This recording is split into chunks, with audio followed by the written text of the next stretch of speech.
Jesús sube a Jerusalén, tercera parte, algunos incidentes en el camino. Ya en otra ocasión describimos la hórrida región que tenía que atravesar para ir de Jericó a Jerusalén.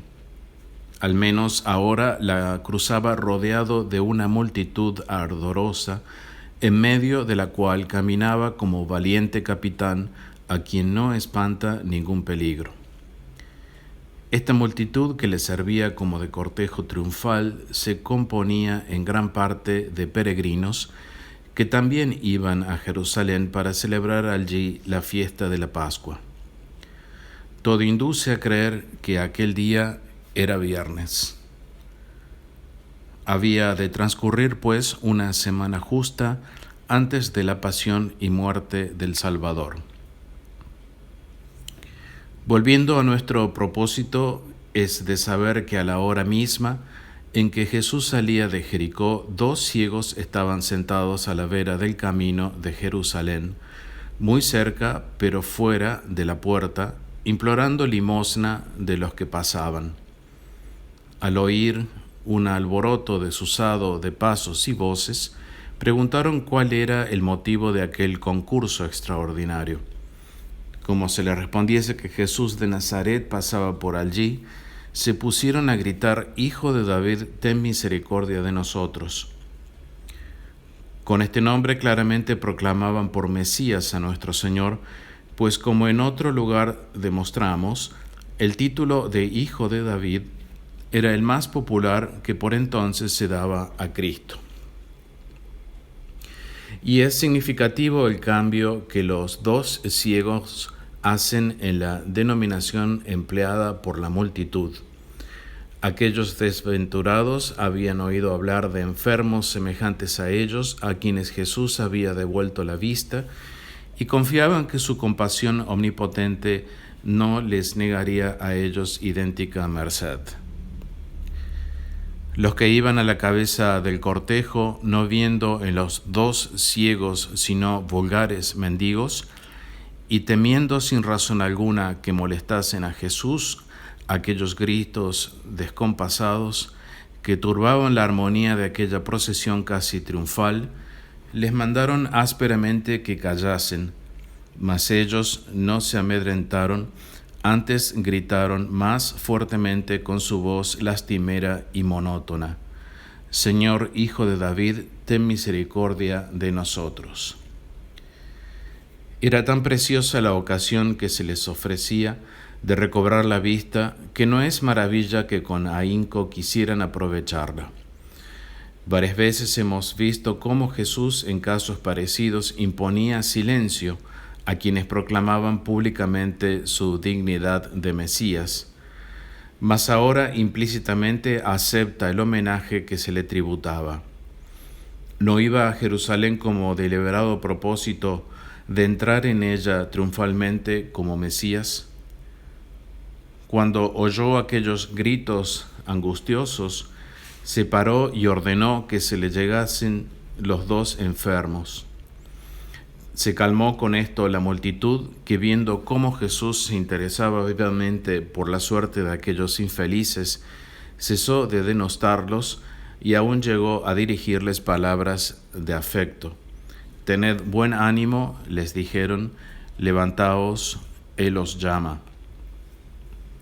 No se lo dijeron a sordos. San Marcos, con su acostumbrada precisión, hace notar que Bartimeo, el más conocido de ellos, arrojó a un lado para ir más desembarazado la pieza de tela que le servía de manto y se fue saltando a donde estaba Jesús, tan vivas eran su ansia y su alegría. Nuestro Señor, para excitar más su fe, les preguntó: «¿Qué queréis que os haga?» «Raboní, maestro», exclamaron ellos con toda su alma, «que veamos». Entonces el divino taumaturgo, movido a compasión, tocó sus ojos, diciendo: «Id, vuestra fe os ha salvado». E inmediatamente recobraron la vista. Con qué amor no debieron de dirigir a Jesús su primera mirada. Para testificarle mejor su reconocimiento, se mezclaron bendiciendo a Dios con el cortejo que le acompañaba a Jerusalén, y la multitud entera participó en su acción de gracias. Cuando Jesús llegó a Betania, que se halla en el camino de Jericó a Jerusalén, se detuvo para gozar de la hospitalidad afectuosa de sus amigos Lázaro, Marta y María. De varios pasajes de los dos primeros evangelios, resulta que durante aquella última semana de su vida, pasaba de ordinario la mayor parte del día en el templo, y por la tarde volvía a Betania o al Monte de los Olivos para pasar allí la noche. En aquella apacible aldea, probablemente al día siguiente de la llegada del Salvador, acaeció un memorable episodio que refieren San Juan, San Mateo y San Marcos. A no tomar en cuenta más que lo que dicen estos dos últimos, pudiera creerse que la fecha de este episodio ha de retrasarse hasta el martes de la Semana Santa por la tarde, que fue antevíspera de la Pascua. Pero una nota muy precisa con que San Juan comienza su narración nos da el verdadero orden cronológico. 6 días antes de la Pascua, dice, vino Jesús a Betania, en donde había muerto Lázaro, al que resucitó. Las solemnidades pascuales comenzaban la tarde del 14 de Nisán. Retrocediendo 6 días atrás, llegaremos al 8 de Nisán. Con todo, a pesar de su aparente claridad, la indicación de San Juan ofrece aún algunas dificultades, pues no sabemos si incluye en esos 6 días el de la llegada a Betania y el primero de la fiesta.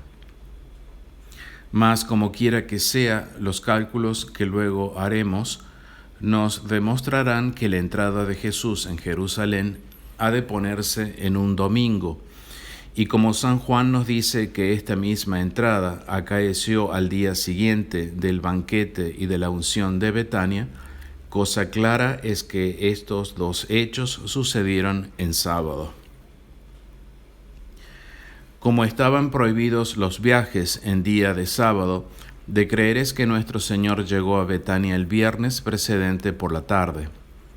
Del viernes al jueves por la tarde, 14 de Nisán, se cuentan precisamente 6 días. Por donde se ve que San Mateo y San Marcos retrasaron de intento la mención de la comida y de la unción para juntarla con la traición de Judas, que refieren inmediatamente después y a la que se dio ocasión la piadosa prodigalidad de María, hermana de Lázaro. En efecto, el traidor, exasperado por un acto que su avaricia reputaba gasto extravagante y por el reproche, aunque dulcísimo, de su divino maestro, se fue al punto, después del banquete, a concentrarse con los miembros del Sanedrín y a hacerles su infame propuesta. Este día de sábado fue, pues, convidado Jesús junto con sus apóstoles a un banquete en casa de un cierto Simón, que llevaba el sobrenombre de leproso. Se supone que, no sin visos de verdad, que este Simón había sido curado de la lepra por Jesús y que era ferviente discípulo suyo, pero sin razón alguna seria se le hace padre de Lázaro y de sus hermanas, o marido de Marta. Cuando menos le unía estrecha amistad con Lázaro, Marta y María. Por esto Lázaro era el principal convidado después de nuestro Señor, y Marta, siempre activa, se había encargado del servicio de la mesa y hacía el oficio de dueña de la casa.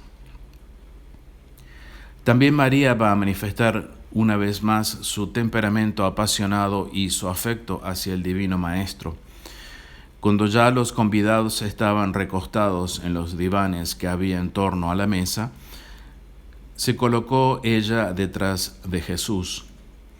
En la mano llevaba uno de aquellos frascos de alabastro de cuello estrecho y largo en que los antiguos conservaban los perfumes preciosos.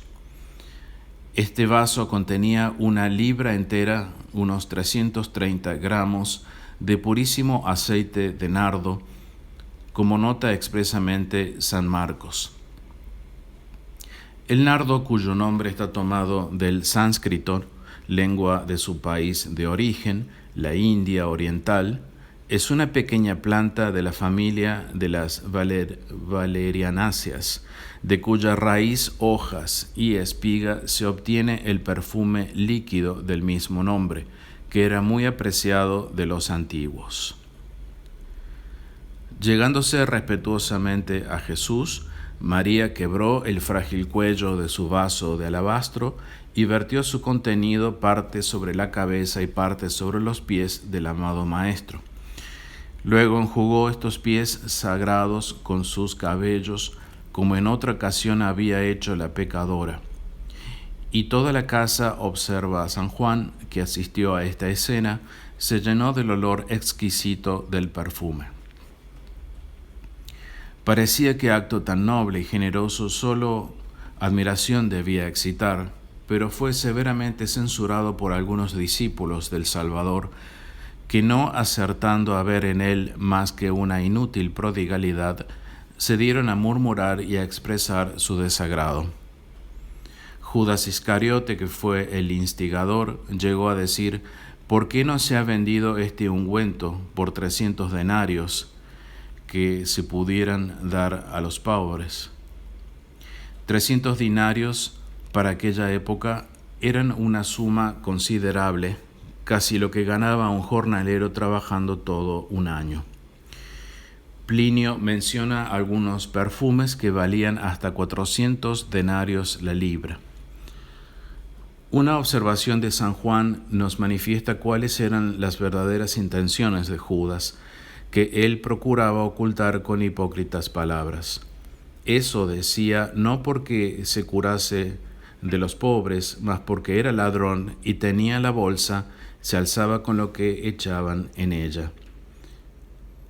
El traidor abusaba pues indignamente de la confianza que Jesús le había mostrado al hacerle tesorero del colegio apostólico. Era un ladrón vulgar. Con este vocablo queda explicada su conducta. San Juan no vacila en escribirlo, como un ladrón de alma baja y sórdida que consideraba como agravio hecho a sí mismo la regia prodigalidad de María, podía estimar las generosidades del amor. La bolsa de Judas, el vaso de alabastro de María, los 300 denarios que valía el perfume, los 30 dineros por los que Judas vendió a su maestro, qué contrastes más expresivos.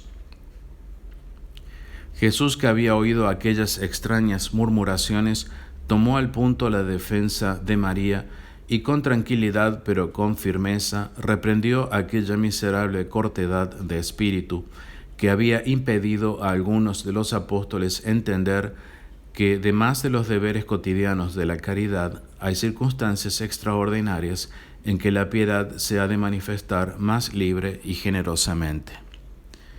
Dejadla, dijo, ¿por qué la molestáis?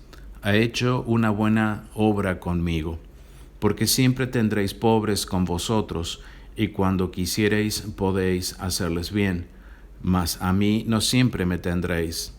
Hizo ésta lo que pudo, se adelantó a ungir mi cuerpo para la sepultura. El Salvador alaba, pues, el noble proceder de María y al mismo tiempo revela su simbolismo. Reconoce, como lo ha hecho otras veces, los derechos de los pobres, pero no son menos verdaderos los suyos propios, mayormente en las actuales circunstancias. Sus amigos ya tendrán tiempo para manifestar a los pobres su solícita compasión, pero no les queda sino muy poco que honrarle a él personalmente y manifestarle su afecto. ¿Por qué ven, pues, con desagrado el delicado homenaje que se le acaba de tributar? Pero el acto de María era algo más que un homenaje afectuoso. Sin saberlo, ella, movido de divina inspiración, había rendido a Jesús anticipadamente los honores fúnebres.